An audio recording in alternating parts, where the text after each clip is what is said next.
Good afternoon, everyone. Welcome into Talking Fitchburg on this Thursday, April 8th. It's a nice day.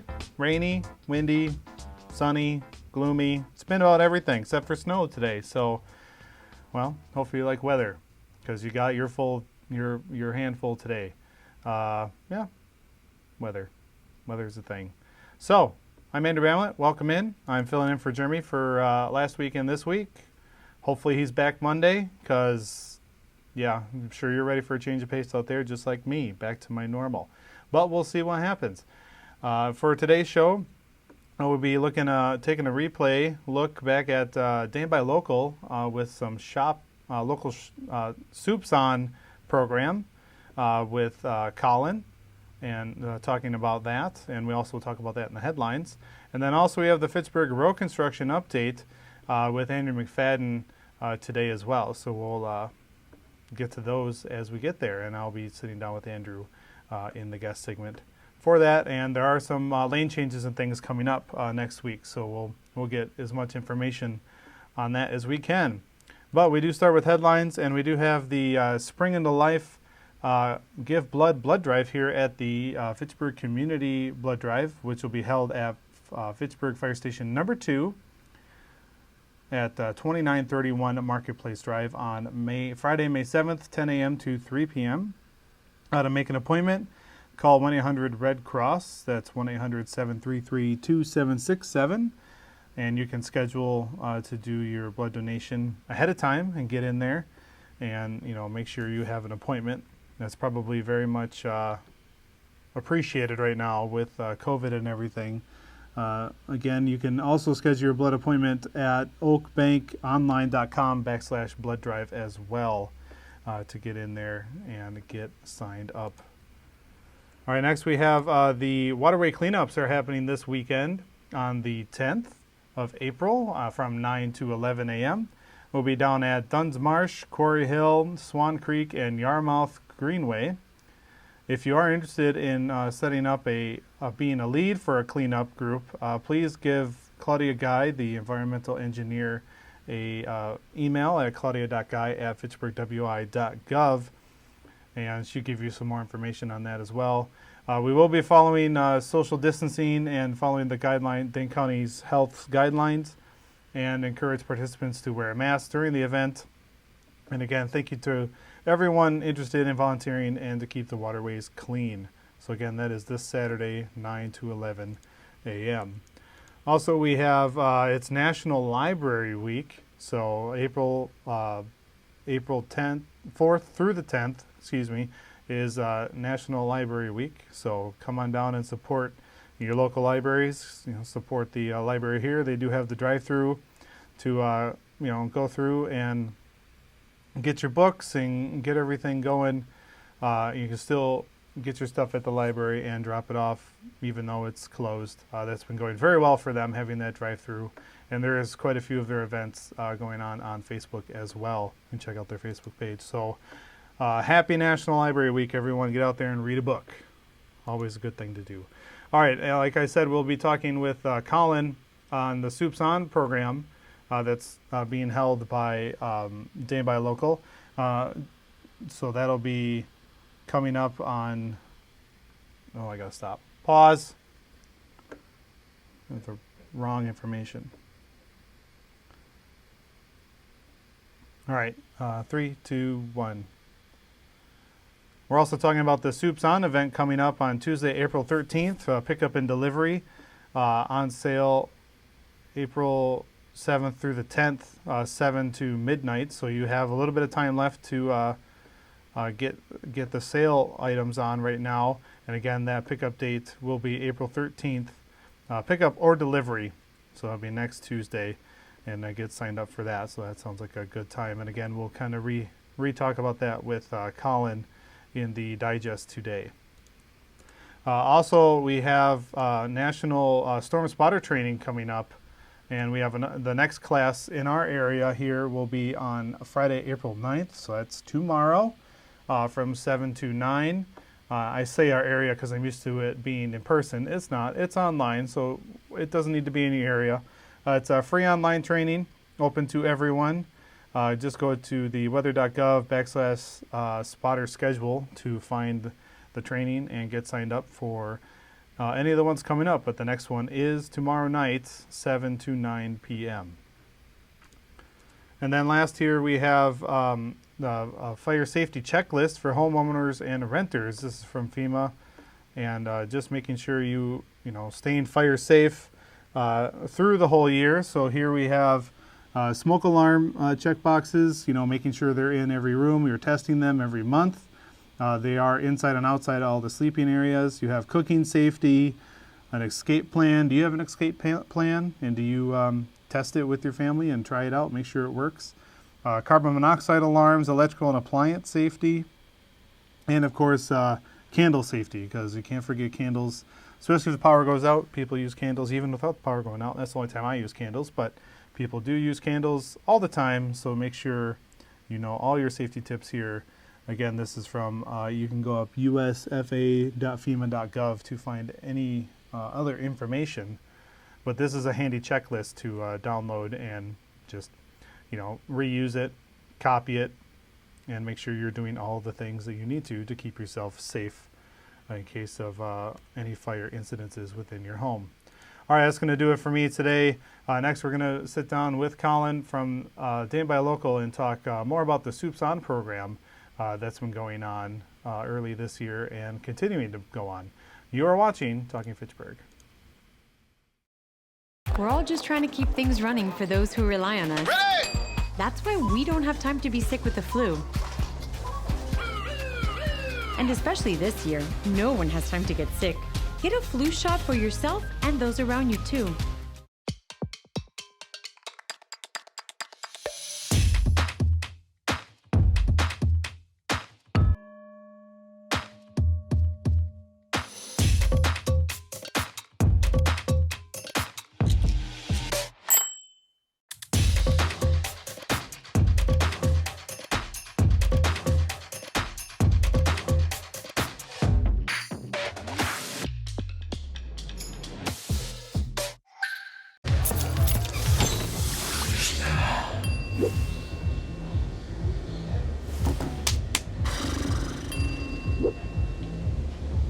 If you need to do something to feel okay to drive, you're not okay to drive.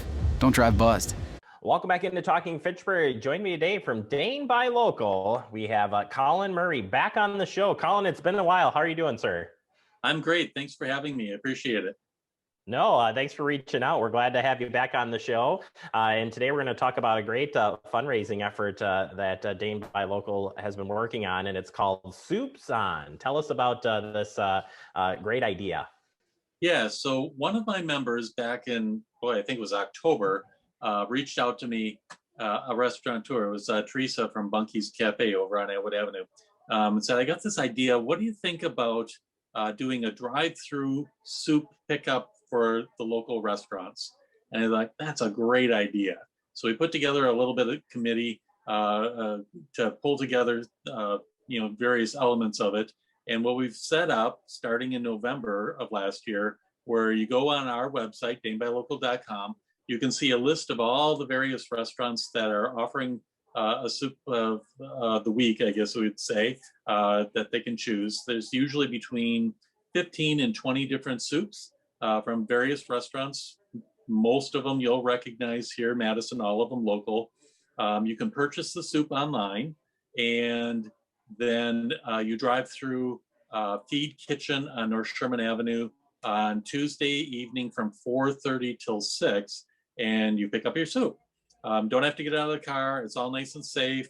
Everything's outdoors. Just drive through, quick and easy. Just give them your name of your order, and they'll go get your bag of soup. All the soup is delivered frozen, so it won't slosh around in your car. That way you don't have to worry about that.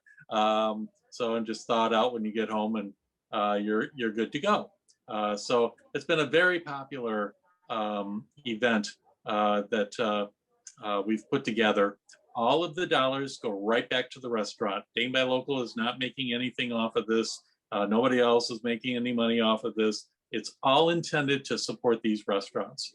As you know, restaurants are having a tough time right now. They just now in the last couple of days are able to have 50% capacity in their restaurants, but it had been 25%. And for some restaurants, it doesn't even make sense for them to open their door. This is a way to infuse a little bit of cash towards the restaurant, just to band-aid things through for them until things loosen up. We realize this isn't going to solve their problem by any means, but it's a little bit of cash for them so that they can hang on until things get better, which it does seem like, there's a light at the end of the tunnel now as far as the pandemic is concerned. So to date, through this program, so we've been doing this since November, we've had 11 deliveries of soup so far. We've returned over $75,000 worth of cash back to the restaurants. It's over 5,600 quarts of soup. That's a lot of soup. That is a lot of soup, yeah. A lot of soup out there. But then a couple of other things that are really cool with this event. One is there's an option on there that you can donate soup. So you can purchase soup for yourself. That's on the website. But then you can also choose on there, I want to donate a quart of soup. And that would go to the Healthy Food for All program, which is part of the Feed Kitchen network over there. So great program helping provide food for those in need in Dane County. So with that program, we've had over 600 quarts of soup that have been donated through that program as well. So we're really, really excited about all of that as far as being able to support not only the restaurants, but a nonprofit as well. So boy, it really shows how generous Dane County is as far as helping out wherever they can. So the other aspect that we've had to this program is we partnered up with Green Cab, and they will make arrangements to deliver your soup. So if you don't want to or can't, for whatever reason, drive through on Tuesday evening over at Feed Kitchen, you could make an arrangement for delivery. It is $11 for that service, which is a reduced price from what they normally would charge. But you can have soup delivered right to your door on Tuesday, nice and safe. Again, it's all frozen. So it's a safe way to be able to participate, or if you're not able to make it over to Feed Kitchen. It's I'm just blown away by the amount of soup. I mean, we know it's cold in Wisconsin. It has been cold, so it makes sense that to move the soup away. But what an extraordinary program to help out so many different people in this. What are the recipients saying that well, not only people purchasing soup, but where those funds are going? What's been the reaction? Yeah, it's just been overwhelming. As far as the reaction, both from the purchasers, we hear the comments as they drive through on Tuesday, how great they think the whole program is and how appreciative they are of being able to participate. That's a way for them to give back. It's easy. It's not terribly expensive. Although I'll tell you, I'm shocked at the size of some of these orders that are coming through. The average one is they're buying 2 or 3 quarts of soup, and that's great. That's we love that. But there must be some cases where either they're freezing it for later or they're going in with other people, because it is not uncommon to have 100, even 200. We had one that was over $300 worth of soup. It's like, what are you doing with all that soup? Yeah. Hopefully having a big soup party or something, but but you're right, probably hopefully distributing it. I mean, that's amazing. And it's been kind of neat to see businesses come out with creative ways on getting food, especially in the restaurant industry, and getting food out to people in the pickup orders. How do you guys think this program will last? Will we keep it going as long as possible? What do you think this will turn into in the future? Yeah, so the arrangement originally with Feed Kitchen is we could do this through the end of February. When we got into February, they identified we can go 2 more weeks, but they're now starting to get busy. They service a lot of food carts over there, so that season is revving up now, and it does look like food carts will be able to be out and about So they need their kitchen back. And we were maxing out their facility. The freezer was Wow. full of soup. It just, we were pushing them to the limits. So we wanted to continue this if we could, highly successful program. So we did some checking around, and we talked to Maggie over at Badger Prairie Needs Network in Verona, right on the edge of Verona there. And they have a beautiful facility, and she was ecstatic about the idea. And so we've made arrangements that we're going to be able to continue this. So starting on March 16th, then the delivery will be over in Verona at Badger Prairie Needs Network. And again, you just drive through, pick it up, and you're on your way. We've had some requests from people on the west side, having a west side distribution. So now we have that opportunity as well to work that out so that people can enjoy that. And of course, as you know, we've got the brand new highway there. It's super easy just to zip down there. It doesn't take any time at all to take the exit. Badger Prairie is right at the base of the exit, basically. So it's in and out, and you're on your way. And it's easy peasy, just in and out you can go. So we're going to run that through the end of April for that program at Badger Prairie. And then we'll take the summer off. We're hoping that restaurants will be able to do more outside. Now they'll have 50% capacity, maybe even a little more in the future someday. But we're hoping that that'll loosen up for them, that they'll be able to do their own thing there. But we are tentatively planning on coming back next fall as well and doing the program over again. So even if the worst of the pandemic is passed by this fall, which hopefully it will be, the restaurants, it's going to take them a while to recover. So this would be an opportunity to be able to help them and keep them moving forward, get them back on their feet where they need to be. Yeah, absolutely. And I think tying it in, for not only to help the restaurants, but also donating in the community as well. You can't get any better than that, Colin. So awesome job. And being out at the Badger Prairie Needs Network is such a great facility, as you said, and gives you a lot of opportunity there to move a lot of stuff easily. So Colin, thank you so much for the information. If people do want to take advantage of getting some soup or donating some soup, can you remind them where they can go? Yeah, so just go to our website, dainbuylocal.com, BUYlocal.com. And right on the homepage there, you'll see the logo for Soups On. Just click on that and you're on your way. So try to keep it as simple as possible for people to participate. One other thing I just might mention, I forgot to mention, with the donations starting on March 16th, that order date, all of those donated soups will now go to the Badger Prairie Needs Network program. So we'll switch that over to them starting on March 16th. Yeah, no, good. I'm glad you snuck that in there. That's good information to know. And again, they have done some great work there at Badger Prairie Needs Network, and fantastic job here, Colin, on this project. That's just amazing. So we'll be having you back on the show to talk a little bit more about business impact this past year as well. But always appreciate your time, Colin. Stay safe out there, and look forward to having you back on the show real soon. Great, thank you. You bet. Colin Murray again from almost said Badger Prairie Needs Network, Dane by Local, and doing some great work out there. And again, we'll check back in with Colin a little bit later this month here on Talking Fitchburg, talking about business impact. Take a quick break. More to come. You're watching Talking Fitchburg.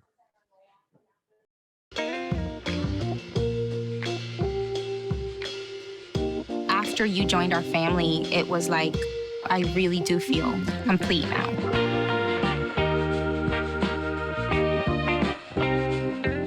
It takes all of us to slow the spread of the coronavirus. So follow guidance from authorities where you live and stay home unless absolutely necessary. Use a delivery service for essential items like food and medicine. If you must make essential trips, stay 6 feet apart from other people. Wear a cloth face covering and wash your hands for at least 20 seconds as often as possible. Visit coronavirus.gov for the latest information.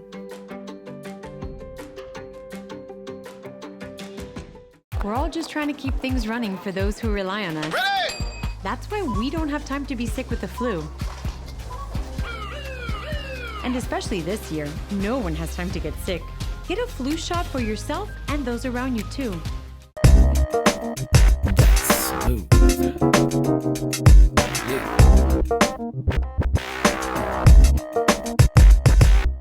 Welcome back into Talking Fitchburg. I get to sit down with your Fitchburg construction update today and sit with Andrew McFadden. Andrew, how are you today? Hey, good. How you doing, Andrew? I'm doing good. Thanks for joining me today. And first time I get to interview you. I've been part of the interviews before because I record all of them, but it's always nice to have a change of pace and be the one talking. I got two Andrews on today, so that's always Sure. a fun thing. And by the way, that has screwed me up on the emails already. When there's two of us, I've answered questions that were for you, so it's just like, man, I'm not used to extra Andrews in the bunch, I guess. So Same here. right. So today we're talking about Fitchburg construction updates, mostly Fish Hatchery Road. We have an update for East Sherrill as well, but we'll get to kind of the meat and potatoes of this today, which is some lane switches coming up early next week. Yeah, that's definitely the big news. Early next week we're shooting for Monday evening, the 12th, but we have some rain coming up in the next couple of days. That might get pushed a little bit, but yeah, that's definitely the biggest news. We also have some signal installation work going on at Post Road this week, and then Traceway next week. So additional, but I think the biggest thing that you'll notice out there is switching Monday or Tuesday early next week. And I think we'd like to maybe get out there and kind of show you guys kind of what's going on maybe next week. So we can talk through The that. goal will be whenever the switch happens, we'll be out on site to show what it looks like. But with that though, which way is traffic going to be? Is it going to be it'll be on the west side? Is it all going to be shifted to the west side? Yeah, we call them the southbound lanes, but yeah, the west side will be kind of north and southbound will go on the west side lanes. Gotcha. Yep. And that'll be happening south of PD down there at Brennan, going all the way up through Traceway. All the way up through Traceway. Okay. And what do you have kind of a time frame on how long that switch is last? Is that going to be like the most of summer because that's all the whole road work, just like last year, everyone was switched to the northbound lanes. This is the same thing, just on the southbound lanes. Yeah. And so I think right now we're projecting to go to July, and then we'll switch everybody to the northbound lanes or the east side of the roadway and make that go to about October. So these are the kind of two big stages coming up. This one will be the next. This is the major stage first, switching everyone to southbound lanes, and then in July, hopefully switch to northbound lanes and do the other side of the road. Yep, exactly. Okay. And what, so we weren't able to talk last week. We reran the week before on our update. So anything big get completed within the last few weeks since we've talked last in the Fish Hatchery project? Certainly some of the work on the signals you'll probably have noticed, and definitely some of that work down in kind of the southwest corner of McKee and Fish Hatchery, but not too much. Certainly clearing grubbing is probably another notable, something that definitely shaped, removing several trees down there. But I think those are kind of big highlights. Mm-hmm. And I noticed too, I've been coming from the PD eastbound and to come back to City Hall onto Fish Hatchery, and that right lane is closed. Is it still, coming up that single lane to turn right? Is that how you're supposed to be handling the intersection right now to go that direction? Because that right lane is that turn lane is closed. So yeah, exactly. Yeah, and we will have those daily closures 9 to 3. Just bring us down to one lane. I'm not sure on that one if that's a full closure that you always have that one lane, but I think as we start, I might hit it at the right time that it's closed when I was hitting it this week. So that could be. Yeah, definitely. So we'll definitely let everyone know about those switches, whether it's Monday or Tuesday, and our goal is to be out there and see these switches and what it looks like out there for everyone. Anything else to report on the Fish Hatchery project right now, Andrew?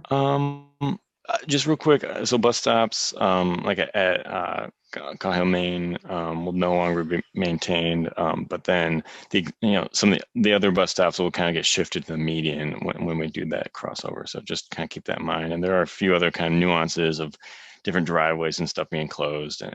But if you have any questions, feel free to kind of check back on that kickoff meeting. We kind of we walk through kind of some of the sequencing of what will be open, so that those local accesses will always have one way out. So, all right, that's good to know. Yeah, just always ask questions if you need to, or check back at that first meeting. As Andrew said. Yeah, and feel free if it is not clear there, feel free to email us or call. Yep, give a call. But that's everything for Fish Hatchery. Alrighty. How about we did have a little bit of an update for the East Sherrill construction as well. Yeah, so there's some scheduling issues with the contractors, so I think we're going to delay that. We were going to start next Monday, but I think that might be a week later. But we'll check back in next week to see an updated time estimate on that. And was that the one at right at the Feynman Center there, that construction, correct, on East Sherrill with the pedestrian bump outs, right? Is that the term? Exactly. Yeah. So yeah, just stay tuned for that, and we'll see if that comes back on. Hopefully, like you said, maybe only a week delay, and then that'll be happening as well. Anything else in the Fitchburg area to talk about today, Andrew? No, not on my docket. Well, that's good. And if we get any other news, of course, we keep you updated here on Talking Fitchburg with everything. But Andrew, well, thank you very much for joining me today. Again, hopefully we'll meet early next week and be out there to see that the lane changes, and I'll let everyone know what that's going to look like for the next few months. Awesome. Sounds good. Thanks, Andrew. All right. Well, thank you. And you have a great weekend. You too. All right. We're going to take a quick break. We'll be right back. You're watching Talking Fitchburg. So how was work? It was 1,300 hours. My math class from 302 was in the trenches. Davy Roth had it the worst. Fractions were coming at him left and right. He just didn't get the damn things. 2 days ago, I tried to teach him what 1/4 of 1/2 was using different sizes of blocks. Yesterday, I tried again by dividing up pizza. Both missions failed. Oh no. But today, I was ready. I created a combat math game where the only way to beat the enemy is to out-fraction them. Davy conquered every last denominator. My game was so successful, the principal is deploying it to math squadrons all over the school. Anywho, how was your day? Oh, today my boss treated the office to salad wraps. Salad wraps. I know. Find good stuff at Goodwill and bring good home. Find good stuff at Goodwill and bring good home.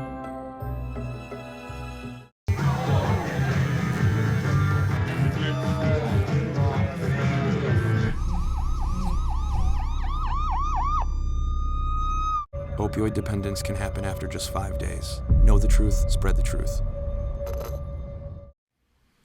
Welcome back into Talking Fitchburg. I want to thank Andrew for coming on today and giving us an update on the Fitchburg construction updates. Again, we got those lane changes coming next week, and we'll keep you informed with those all next week as well. And also Colin again for joining us and talking about the Soups On program.